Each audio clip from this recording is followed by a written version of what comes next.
एक बार गौतम बुद्ध से उनके एक शिष्य ने पूछा, गुरुजी कृपया हमें बताएं कि कर्म क्या है। गौतम बुद्ध ने अपने शिष्य से कहा कि कर्म को समझने के लिए मैं तुम्हें एक कहानी सुनाता हूँ। इस कहानी से तुम समझ जाओगे कि कर्म क्या है। वह कहानी इस प्रकार है। बुंदेलखंड का राजा घोड़े पर बैठकर अपने राज्य का भ्रमण कर रहा था। चारों तरफ भ्रमण करने के बाद वह एक दुकान के सामने आकर रुक गया। रुकने के बाद राजा ने अपने मंत्री से कहा कि मंत्री जी मालूम नहीं क्यों, लेकिन लगता है कि इस दुकानदार के लिए कल ही फांसी की सज़ा सुना दूं, इसे मृत्युदंड दे दूं।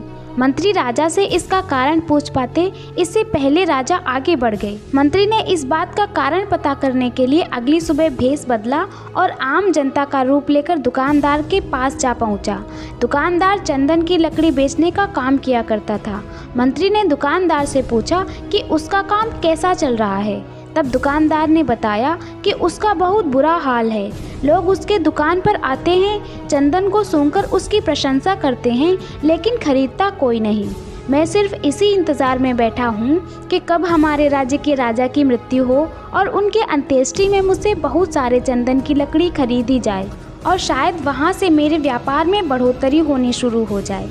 मंत्री को सारी बात समझ आ गई कि यही वह नकारात्मक विचार है जिसने राजा के मन को भी नकारात्मक किया। वह मंत्री बहुत बुद्धिमान था।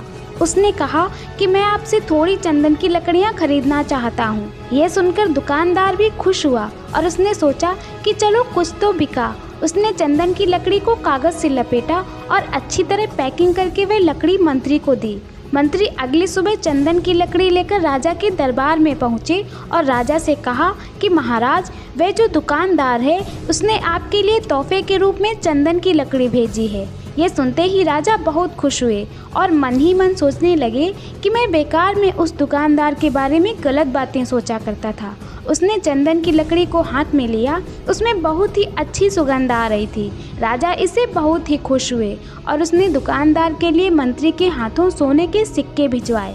उसी आम जनता का रूप लेकर मंत्री अगले दिन सोने के सिक्के के साथ दुकानदार के पास पहुंचा। दुकानदार बहुत खुश हुआ। उसने सोचा कि मैं राजा के लिए कितनी गलत बातें सोचा करता था। राजा तो बड़े ही दयालु हैं। ये कहानी जब खत्म हुई तब गौतम बुद्ध ने अपने शिष्यों से पूछा कि अब आप बताएं कि कर्म क्या है। शिष्यों ने उत्तर देते हुए कहा कि शब्द ही हमारे कर्म हैं। हम जो काम करते हैं वही हमारे कर्म हैं। जो हमारी भावनाएं हैं वही हमारे कर्म हैं। गौतम बुद्ध ने सभी शिष्यों के जवाब सुनने के बाद कहा, आपके विचार ही आपके कर्म हैं।